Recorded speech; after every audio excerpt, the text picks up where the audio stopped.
मंत्रा face wash, ये कोई cosmetic नहीं, आयुर्वेदिक औषधि है। सीएम पुष्कर सिंह धामी का बागेश्वर दौरा, पार्टी कार्यकर्ताओं ने किया भव्य स्वागत। कई मुद्दों पर सीएम धामी ने दी जानकारी।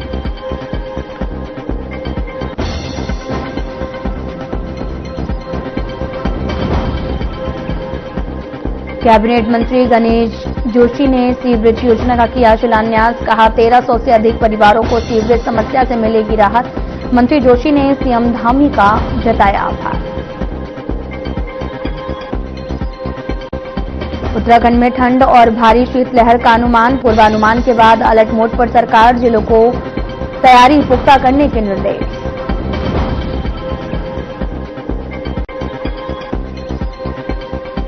एसटीएफ को मिली बड़ी सफलता, अवैध हथियारों की तस्करी में एक आरोपी गिरफ्तार। आरोपी के कब्जे से भारी मात्रा में अवैध असला बरामद।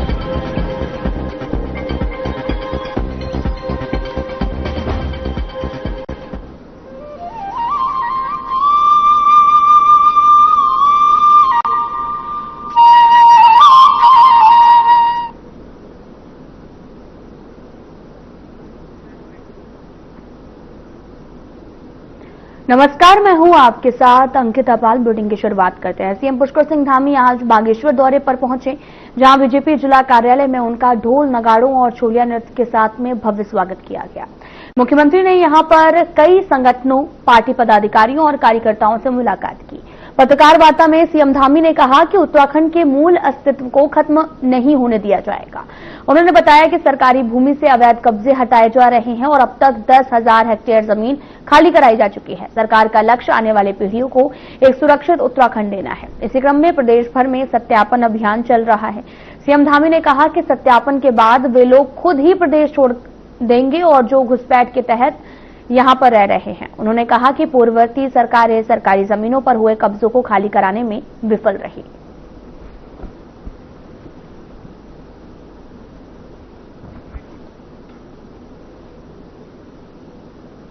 कैबिनेट मंत्री गणेश जोशी ने मसूरी विधानसभा क्षेत्र के हाथी बड़कला स्थित शक्ति कॉलोनी में 303.46 लाख की लागत से स्वीकृत सीवरेज योजना का विधिवत शिलान्यास किया है। इस परियोजना के पूरा होने से क्षेत्र के 1300 से अधिक परिवारों को सीवरेज समस्या से राहत मिलेगी। वहीं शिलान्यास समारोह के दौरान मंत्री गणेश जोशी ने कहा, यह परियोजना लंबे समय से लंबित समस्या है, समाधान की दिशा में एक महत्वपूर्ण कदम है। और मंत्री जोशी ने मुख्यमंत्री पुष्कर सिंह धामी का आभार व्यक्त किया है।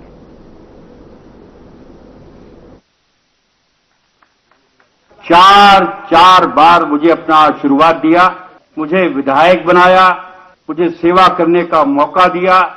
आपके ही आशीर्वाद से आज मैं मंत्री पद पर विराजमान हूं।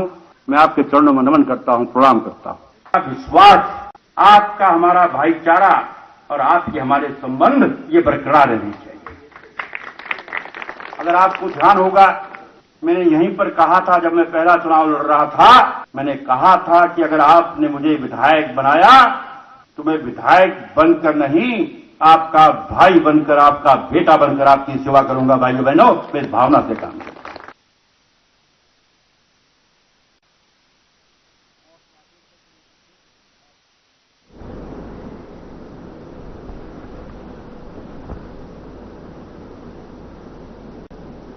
उत्तराखंड की राजनीति में एक बार फिर से जुबानी जंग तेज हो गई है। बीजेपी प्रदेश अध्यक्ष महेंद्र भट्ट ने पूर्व कैबिनेट मंत्री हरक सिंह रावत पर तीखा बयान देते हुए कहा कि उनकी राजनीतिक अस्थिरता किसी बाहरी कारण से नहीं है, बल्कि उनकी कुंडली के दोष से जुड़ी हुई है। भट्ट ने तंज कसते हुए कहा कि हरक सिंह कई दलों में जाते रहे हैं, लेकिन किसी भी पार्टी में उनकी जनपत्री नहीं जुड़ती और यही कारण है कि वे कहीं टिक नहीं पाते हैं। साथ ही भट्ट ने सलाह दी कि रावत अपनी जनपत्री किसी योग्य पंडित को दिखाएं, क्योंकि ये दोष इतनी जल्दी खत्म होने वाला नहीं है।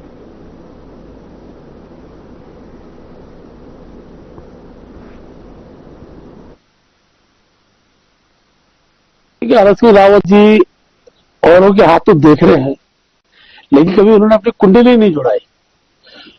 उनकी कुंडली में नाड़ी खड़ाष्टक लगा हुआ है, इसलिए किसी भी दल में वो रह नहीं पाते हैं।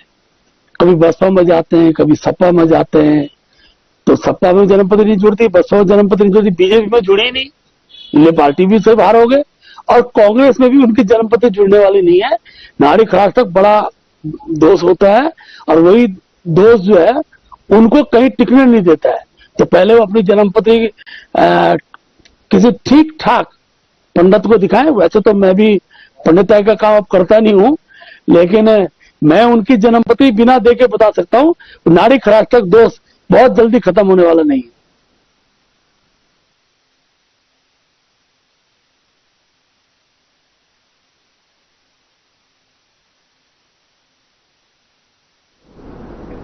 उत्तराखंड में इस बार कड़ाके की ठंड और भारी शीतलहर का अनुमान लगाया जा रहा, जिस पर मौसम विभाग के पूर्वानुमान के बाद में सरकार भी अलर्ट मोड पर आ गई है, जिसके चलते आपदा प्रबंधन विभाग ने सभी जिलों को अभी से तैयारी पुख्ता करने के निर्देश दिए हैं। तो वहीं सीएम धामी के निर्देशों पर आपदा प्रबंधन सचिव विनोद कुमार सुमन ने जिलाधिकारियों के साथ वर्चुअल बैठक की और कोल्ड वेव एक्शन प्लान जल्द तैयार करने और उसे राज्य आपदा प्रबंधन प्राधिकरण को भेजने को कहा गया है।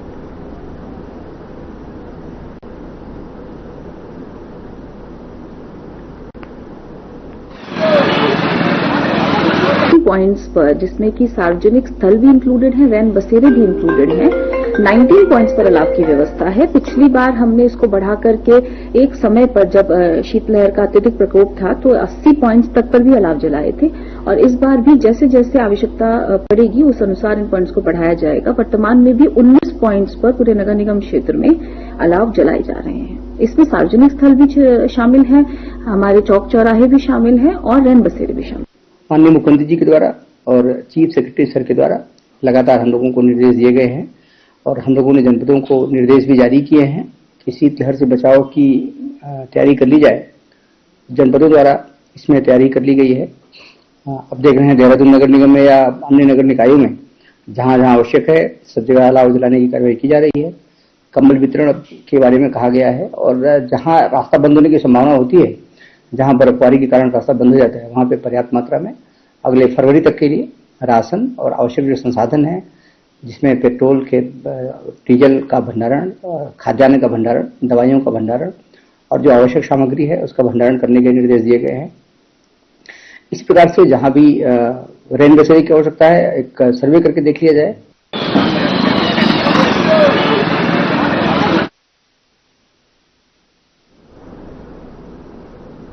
भारत निर्वाचन आयोग द्वारा जारी दिशा निर्देशों के क्रम में उत्तराखंड राज्य में प्री एसआईआर गतिविधियां शुरू कर दी गई हैं। इसको लेकर एआईसीसी सदस्य करण महारा का बयान सामने आया। उन्होंने कहा कि कई विधानसभाओं में एसआईआर का काम शुरू कर दिया गया है और इससे इनकी नीयत का पता चलता है। जब नाम अभी तक एसआईआर में नहीं है, एसआईआर लागू होगा या नहीं होगा ये पता नहीं है, परंतु सरकार और चुनाव आयोग में काम शुरू कर दिया है और इलेक्शन कमीशन बीजेपी के वर्कर्स के रूप में है।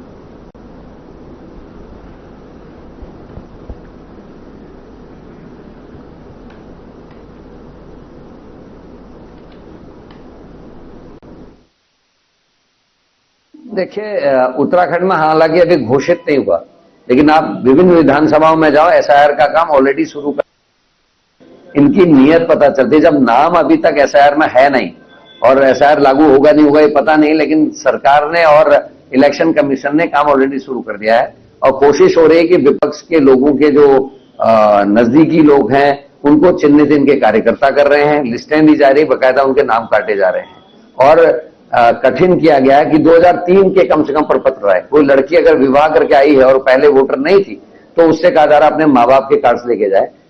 इलेक्शन कमीशन का काम है कि वो इलेक्शन में ज्यादा से ज्यादा लोग प्रतिभाग करें, उसके लिए लोगों को प्रेरित करें, ना कि उनको हतोत्साहित करें।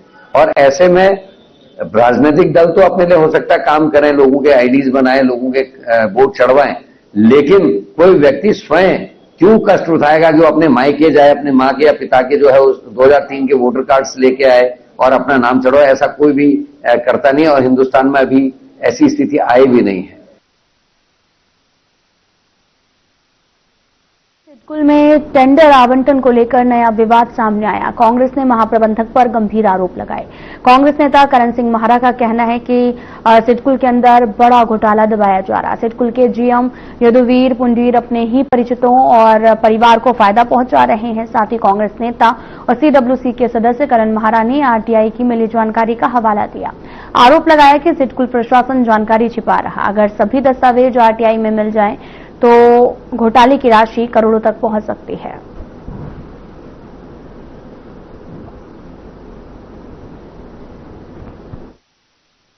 प्रोक्योरमेंट रूल के तहत कई नियम हैं और सिडकुल के अपने नियम है। उसमें साफ साफ है कि अगर कोई अधिकारी है तो उससे नजदीकी संबंध रखने वाला या ब्लड रिलेशन वाला व्यक्ति इसमें निविदाकर्ता नहीं हो सकता। दूसरा, बिना टेंडर के अगर कोई काम होना है तो उसमें जो लोग उसमें प्रतिभा कर सकते हैं, एक तो लोकल के होने चाहिए, और दूसरा उसमें कानून यह है कि 25,000 से अधिक और 2.5 लाख से कम के जो काम हैं वही केवल इसमें लिए जा सकते हैं। और उसमें भी 3 सदस्यीय एक समिति बनती है, उसकी रिपोर्ट्स लगती है, कितना उसमें इन्वेस्टमेंट होना उसकी होती है, कितनी की पेमेंट की जा रही है, सारा कुछ की जा रही है, सब कुछ स्पष्ट किया जाता है। और यहां यदुवीर सिंह जी के विरुद्ध जब उन्होंने बहुत ज्यादा इस तरीके के इन्वॉल्वमेंट के काम किए तो एक लव जी जो हैं उन्होंने सूचना के अधिकार पर कुछ कागज लगाए, उसमें बहुत गंभीर चीजें सामने निकल के आई, जिसकी शिकायत मुख्य सचिव से लेके इंडस्ट्रियल सचिव पांडे जी से लेकर मुख्यमंत्री पोर्टल तक उन्होंने शिकायतें की। जब इन शिकायतों के बाद भी कोई कार्रवाई नहीं हुई तो ये कागजात मेरे पास तक आए और मैं आज आपके सामने ला रहा हूं। और ये इसलिए भी ला रहे हैं कि सरकार अकंठ भ्रष्टाचार में डूबी है, चाहे वो भर्ती घोटाले हो, चाहे लैंड घोटाले हो, चाहे माफियाओं को बचाने की बात हो, और चाहे इस तरीके के सिडकुल जैसे जो हैं इसमें गड़बड़ियां ही हों। इसमें मैपेज इंफ्रास्ट्रक्चर प्राइवेट लिमिटेड को इतने काम दिए गए और बहुत ज्यादा पेमेंट्स की गई हैं। और ये जो मैं जिस कंपनी का नाम ले रहा हूं, ये पुंडीर साहब के परिजनों की कंपनी है, नोएडा में बेस्ड है, उसके भी ये सारे कागजात हमारे पास उपलब्ध हैं। कौन कौन इसमें है, आशीष पुंडीर, तेजपाल सिंह पुंडीर इत्यादि इसमें हैं।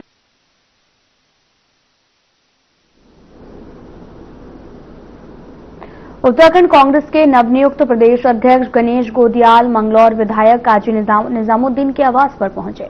मंगलौर में सैकड़ों कांग्रेस कार्यकर्ताओं ने प्रदेश अध्यक्ष का जोरदार स्वागत किया।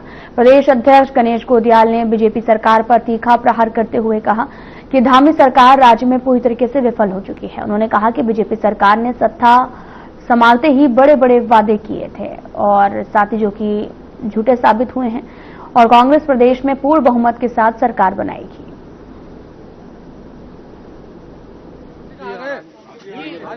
कांग्रेस के तमाम हमारे कार्यकर्ताओं के परिश्रम के साथ हमारे तमाम नेताओं की एकजुटता और सही मार्गदर्शन में, जैसे कि अभी पिछली बार अभी कुछ दिन पहले ही दिल्ली में राहुल गांधी जी ने हम सबके साथ अपनी बातें शेयर की और उन्होंने स्पष्ट रूप से कहा कि प्रदेश कांग्रेस का पूरा नेतृत्व 2027 के लिए रोड मैप तैयार करें और उनके पास जो जो इस रोड मैप को के साथ जो जो उनके विचार हैं उसको शामिल करते हुए अगली बैठक के लिए यहाँ आए। तो हम सब लोग उसमें जुटे हैं और निश्चित रूप में मैं आप लोगों को विश्वास दिलाना चाहता हूँ कि 2027 में इस प्रदेश में कांग्रेस सरकार बनाएगी, सत्ता में वापसी करेगी। ऐसा है, ये अनफॉर्चुनेट है कि बिहार में ये जो SIR हुआ उसके तत्काल बाद मौका नहीं मिला और तत्काल बाद इलेक्शन हो गए, लेकिन उत्तराखंड में हमारे पास ये मौका है कि हम फरवरी में होने वाले SIR पर पैनी नजर रखें। खास करके हरिद्वार, उधम सिंह नगर, देहरादून जिलों में बहुत नजर रखने की आवश्यकता है। हम उसके लिए बूथ स्तर पर तैयारी कर रहे हैं। नियुक्त हमारे जिलाध्यक्ष विधायक जी फुरकान जी यहाँ पहली बार आज मंगलौर आए हैं। सभी यहाँ कार्यकर्ताओं ने, कार्यकारिणी ने कांग्रेस की और निवर्तमान जिलाध्यक्ष और मौजूदा विधायक वीरेंद्र जाति जी, सभी लोग यहाँ मौजूद हैं। सभी ने गर्मजोशी के साथ गणेश गोदियाल जी माननीय प्रदेश अध्यक्ष जी का स्वागत किया और प्रदेश अध्यक्ष जी के अध्यक्ष बनने के बाद, पदभार ग्रहण करने के बाद उत्तराखंड में एक जोश है कांग्रेस में और पूरी तरह कांग्रेस अपना विपक्ष की भूमिका अदा कर रही है, पैनी निगाह बनाकर काम कर रहे हैं और आने वाले वक्त में कड़ी चुनौती के रूप में कांग्रेस पार्टी भाजपा के लिए बनकर खड़ी होगी और भारी बहुमत के साथ कांग्रेस पार्टी यहाँ कर्नाटक, तेलंगाना, हिमाचल के तर्ज पर जीत दर्ज करेगी। बार एसोसिएशन के धरने के दौरान हरक सिंह रावत ने सिख समुदाय को लेकर अपने भाषण के दौरान टिप्पणी की है, जिसके बाद में सिख समुदाय में उसका विरोध शुरू हो गया। हालांकि भाषण के दौरान ही बैठे हुए सिख व्यक्ति ने उन्हें रोका और हरक सिंह से माफी भी मांगी है। लेकिन आपको ये भी बताते चलें कि इस पूरे मामले पर कहा कि मैंने उसी वक्त माफी मांग ली थी। तो पत्रकार है। अब नोटा आप लोगों में से जो लोग वहां पे थे, आप देख लो, कोई मैंने अशब्द नहीं बोला, मेरे मुंह से एक शब्द निकला 12 बजे, ठीक है। फिर मुझे लगा कि कोई फील ना हो किसी को, मैंने तुरंत सॉरी बोल दिया। ऐसा भी नहीं कि किसी ने बोला हो मुझे तब सॉरी बोला हो मैंने, कई बार निकल जाता सब, एक शब्द निकला और उसका कोई, अगर आप सही मायने में लोगों ने इसको अर्थ का अनर्थ करने में माहिर हैं लोग, और ये सब बीजेपी की साजिश है।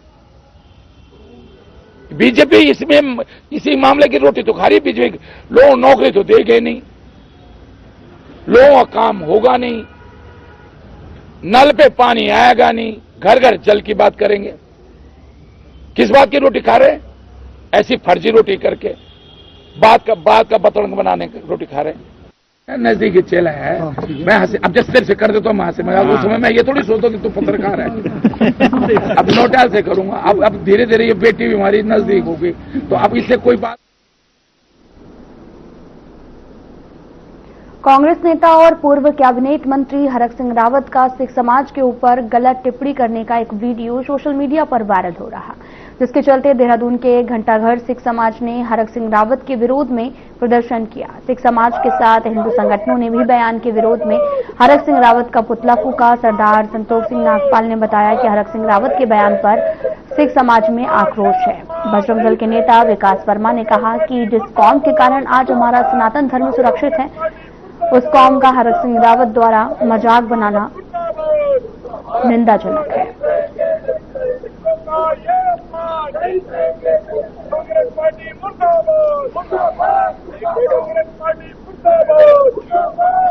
है कि कल एक प्रोटेस्ट के दौरान कांग्रेस के एक बड़े नेता को हरक सिंह रावत पहुंचते हैं और अपनी बलिदानी कौम सिख समुदाय के लिए बड़ी अपमानजनक टिप्पणी करते हुए हास्यास्पद अवस्था में उस भीड़ में मजाक उड़ाते हैं, उस बलिदानी कौम का मजाक उड़ाते हैं जिनके कारण हमारा धर्म सुरक्षित है, जिसके कारण आप हरक सिंह रावत सुरक्षित है, जिसके कारण इस देश की स्वतंत्रता सुरक्षित है कि हम धार्मिक मान बिंदुओं के साथ जी सकते हैं। जागे थे गुरु गोविंद प्यारे, देश में चारों बच्चे हमारे, अपने पूरे परिवार को इस देश और धर्म के लिए मारने वाले उस सिख समाज का अपमान करते हुए तनिक भी लज्जा नहीं आती उनको। कारण यह है कि कांग्रेस का पूरा कार्यकाल, पूरा इतिहास इन्हीं चीजों से भरा हुआ है। 84 के दंगों से सब बात अब तक की स्थिति यही है कि उन्होंने सभी को वोटर के रूप में उपयोग किया और उनके मानबिंदों को कुचलने का प्रयास किया। कल जो हरक सिंह रावत जी ने बयान दिया है, वो उस बयान को देखते हुए सिख समाज पूरा नाराज है और उसी वजह से प्रोटेस्ट खाली देहरादून नहीं, उत्तराखंड में बहुत जगह प्रोटेस्ट चल रहा है। और कल वो हमारे वकील भाइयों को समर्थन देने गए थे या हमारे सिख समाज को वो बदनाम करने गए थे और उनकी इस हरकत से पूरा सिख समाज में आक्रोश है। सिख समाज ही नहीं, हमारे पीछे आप देख रहे हैं हमारे सनातनी समाज भी खड़ा है, वो भी हमारे साथ है। समाजों से हमें समर्थन मिल रहा है, सारे समाज आए इकट्ठे हैं।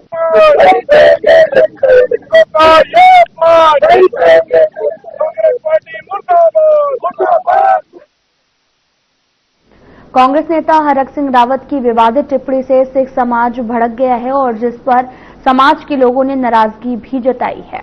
कोयला घाटी में हरक सिंह रावत का पुतला फूंका गया और चेतावनी देते हुए कहा कि अगर हरक सिंह रावत ने माफी नहीं मांगी तो सिख समाज उग्र आंदोलन करने के लिए बाध्य होगा। साथ ही आपको बताते चलें कि हरक सिंह रावत ने एक कार्यक्रम के दौरान सरदार जी 12 बजे गए जैसी एक विवादित टिप्पणी की है, जिस पर अब इस पूरे मामले में हरक सिंह रावत के खिलाफ सिख समाज ने गुस्सा दिखाते हुए मोर्चा खोल दिया है।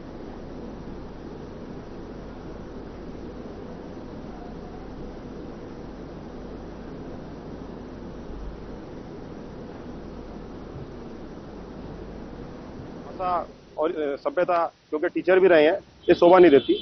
और जो 12 बजे वाला हमारे सिख भाई को बोला उन्होंने, वो किसी वकीलों के धरने में जा रखे थे, तो एक हमारे जनरल रहे हैं जस्सा सिंह जी, वो 12 बजे जो हमारी हिंदू बेटियां थी और अन्य बेटियां थी, 12 बजे एक अलार्म होता था, तो वो जो हमारे दुश्मन थे, जो उनको गलत तरीके से पेश आते थे, उनकी रक्षा के लिए 12 बजे जाते थे। एक आह्वान होता था कि 12 बज के दुश्मनों को पकड़ लो, तो उनको इस चीज की जानकारी नहीं है।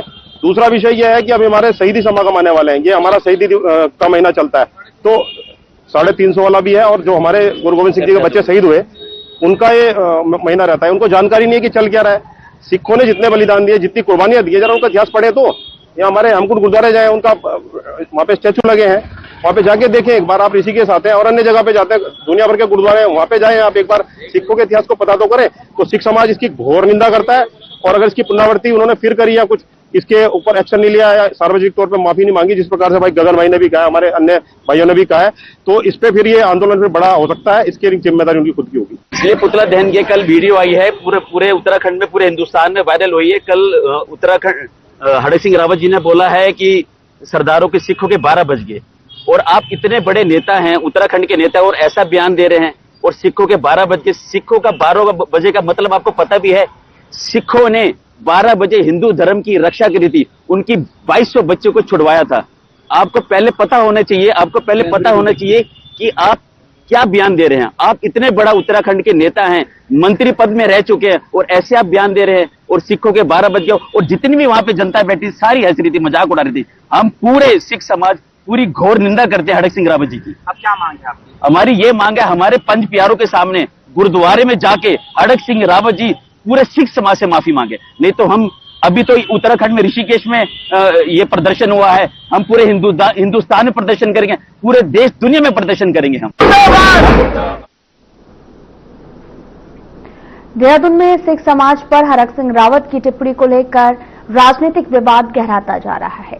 साथ ही बीजेपी प्रदेश प्रवक्ता कुंवर जपेंद्र सिंह ने कांग्रेस और हरक सिंह रावत पर निशाना साधते हुए कहा कि उनकी अमर्यादित भाषा और व्यवहार कोई नई बात नहीं है, लेकिन कांग्रेस का दोहरा रवैया, अब तक शर्मनाक बयान पर यह कार्रवाई जो है वो होनी चाहिए। कांग्रेस को तत्काल कदम उठाकर अपनी जिम्मेदारी साबित करनी चाहिए।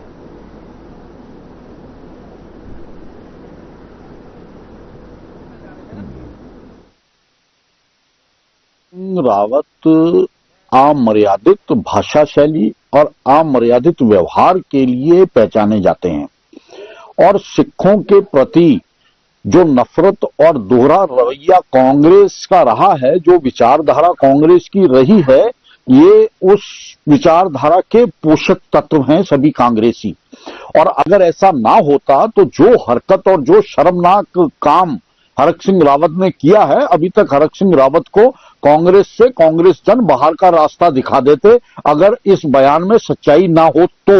लेकिन कांग्रेस का दोहरा चरित्र, हरक सिंह रावत की अमर्यादित भाषा, अमर्यादित व्यवहार, निश्चित तौर पर ये उत्तराखंड के लिए ही नहीं पूरे देश के लिए शर्म की बात है। और कांग्रेस ऐसे ही पोषक तत्वों को ये पोषण करती रही है, और यही कांग्रेस की विचारधारा है। तो वहीं देहरादून में हरक सिंह रावत की सिख समाज पर की गई टिप्पणी पर बढ़ते विवाद के बीच में कांग्रेस ने स्पष्टीकरण देते हुए माहौल शांत करने की कोशिश की। तो वहीं प्रदेश कांग्रेस अध्यक्ष ने कहा कि सिख समुदाय ने इतिहास में सनातन धर्म की रक्षा के लिए जो बलिदान दिया है, उनके प्रति पार्टी और उनके स्वयं में श्रद्धा होनी चाहिए। कांग्रेस अध्यक्ष ने सार्वजनिक मंचों पर नेताओं से बेहद सोच समझकर बयान देने की अपील की और सिख समाज से विनम्रतापूर्वक क्षमा याचना की है। देखिए, ऐसा है कि सबसे पहली बात कि मैं तमाम हमारे सिख भाइयों को निवेदन के साथ इस बात को कह रहा हूं कि जिस कौम ने सनातन की रक्षा के लिए अपने शीश बलिदान दिए हों, उस कौम के लिए या उस कौम के किसी भी व्यक्ति के लिए हमारे मन में श्रद्धा का जो चरम भाव है, उसके सामने ये हो ही नहीं सकता कि हम उनके प्रति कोई ऐसी बात हमारे मुंह से निकले।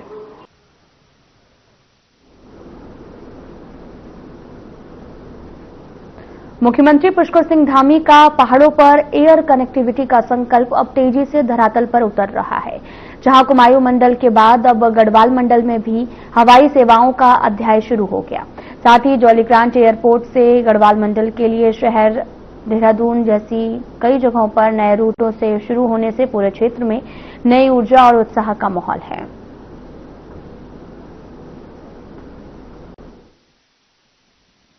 मैं भी देहरादून एयरपोर्ट पर खड़ा हूं और मुझे गोपेश्वर जाना था, और जिसके चलते द हेरिटेज एविएशन के द्वारा जो फ्लाइंग की जो सुविधा दी जा रही है, उसके चलते मैंने अपना टिकट बुक किया और गौचर पहुंचने का काम किया गया।